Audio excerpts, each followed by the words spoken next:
একজন বিদেশে গিয়ে একটি মাল্টিন্যাশনাল স্টোরে চাকরি নিয়েছিল। সেখানে গিয়ে সে কিছু কাজ করেছিল, এমন কিছু দৃষ্টান্ত স্থাপন করেছিল যেটা দেখে সেই স্টোরের মালিক তাকে বলেছিল, এখন থেকে তুমি আমার চেয়ারে বসবে আর আমি তোমার দেশে গিয়ে প্রাইভেট হাসপাতালে ট্রেনিং নিয়ে আসব। এই যে ঘটনাটি, সেই ঘটনাটি আপনার সামনে একটু তুলে ধরার চেষ্টা করছি, একটু শুনুন। একজন ডাক্তার ভারতের প্রাইভেট হাসপাতালের চাকরি তিনি ছেড়ে দিলেন। তিনি কানাডায় গিয়ে একটি ডিপার্টমেন্টাল স্টোরে সেলসম্যান হিসেবে কাজে যোগ দিলেন। স্টোরের মালিক একদিন তাকে জিজ্ঞাসা করলেন, আচ্ছা তুমি যে আমার এখানে এসেছো কাজ করার জন্যে, তোমাকে আমি নিয়েছি, কিন্তু তোমার কি অভিজ্ঞতা আছে তা তো আমাকে বললে না। তখন তিনি বলেছিলেন, সেই ছেলেটি বলেছিল, আমি দেশে একজন ডাক্তার হিসেবে পরিচিত ছিলাম। তখন সেই স্টোরের মালিক বললেন, তুমি একজন ডাক্তার, আমাদের এখানে স্টোরের কর্মচারী হয়ে কাজ করতে এসেছো? যাই হোক, তুমি যখন এসেছো করো। এইভাবে কাজ শুরু করেছিল সে। চাকরির প্রথম দিনেই তিনি খুব মনোযোগ দিয়ে এমন একটা কাজ করেছিলেন যাতে সেই যে কথাটি দিয়ে শুরু করেছিলাম, স্টোরের মালিক সেই কথাটি বলতে বাধ্য হয়েছিলেন। তিনি কি করেছিলেন না, সন্ধ্যে 6টার সময় ছুটির সময় বস এসে তাকে জিজ্ঞাসা করলেন, মানে স্টোরের মালিক এসে তাকে জিজ্ঞাসা করলেন, আজ তুমি কজন ক্রেতার কাছে পণ্য বিক্রি করেছো? তখন তিনি উত্তর দিয়েছিলেন, আমি আজ সারাদিনে একজন ক্রেতার কাছেই পণ্য বিক্রি করেছি। তখন মালিক আশ্চর্য হয়ে বললেন, মাত্র একজন?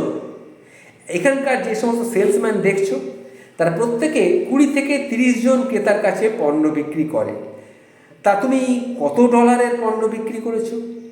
তখন তিনি বলেছিলেন, $98,76,543 বস তো শুনে অবাক হয়ে গেলেন। কি বলছো তুমি কি পাগল হয়ে গেছো?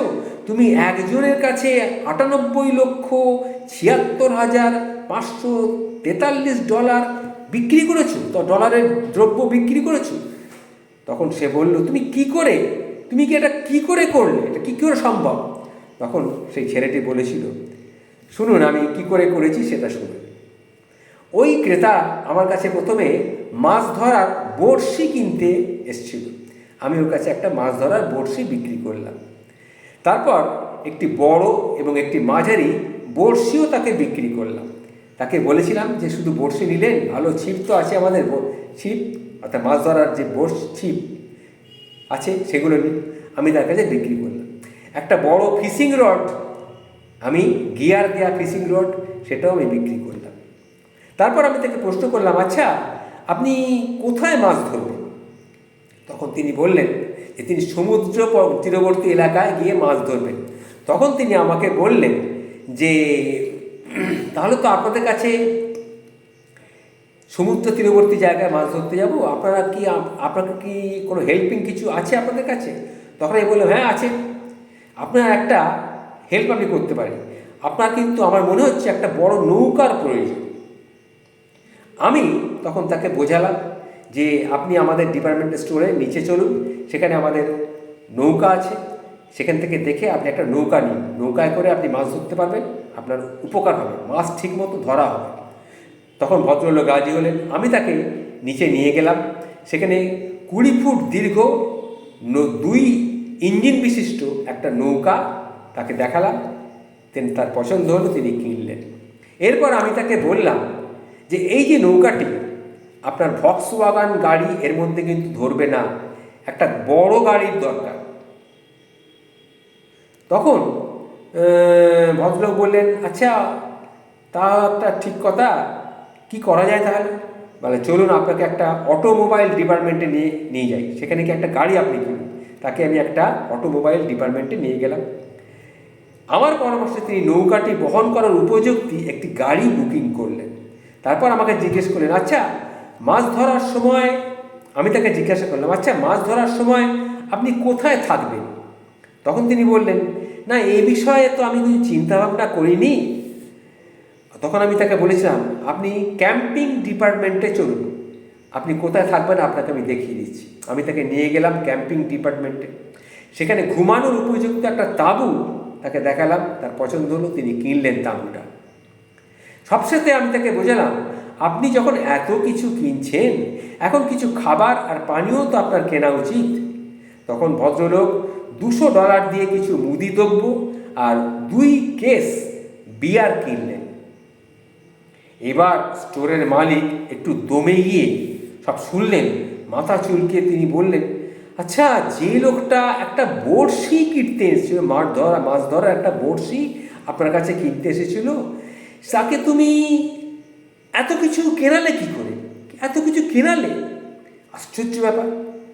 তখন ডাক্তার ভদ্রলোক বললেন, না স্যার, ওই ভদ্রলোক শুধুমাত্র বড়শি কিনতে আসেননি, তিনি অন্য একটা জিনিস কিনতে এসেছিলেন।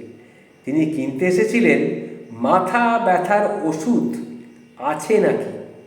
তখন আমি তাকে বললাম, মাথা ব্যথার ওষুধ তো আমাদের কাছে আছে, সেটা আপনাকে দিচ্ছি, কিন্তু মাথা ব্যথার উপশম কিসে হবে সেটা কি আপনি জানেন? তখন তিনি জানতে চাইলেন কি করে। আমি বললাম, মাছ ধরলে, যদি আপনি মাছ ধরা প্র্যাকটিস করেন, তাহলে আপনার মাথা ধরার উপশম হবে। তারপরেই এই পরপর জিনিসগুলো, বড়শি থেকে ফিশিং রড, এইভাবে তাকে সব কেনানো হলো। তখন স্টোরের মালিক জানতে চাইলেন, এর আগে তুমি কি কাজ করতে? তখন তিনি, সেই ডাক্তার ছেলেটি বলেছিল, আমি ভারতের একটি প্রাইভেট হাসপাতালের ডাক্তার ছিলাম।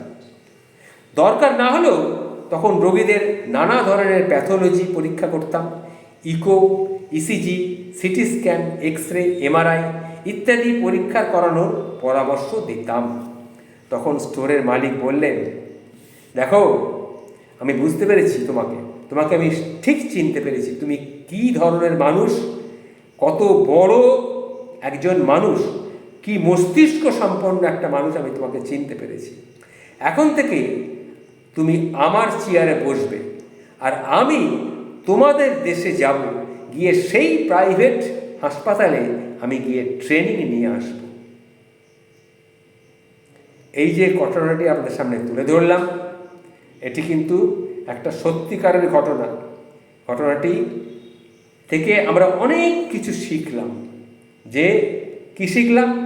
ধৈর্য হারালে চলবে না, বুদ্ধি থাকলে অনেক কিছু করা যায়, অনেক কিছু উপায় বের করা যায়।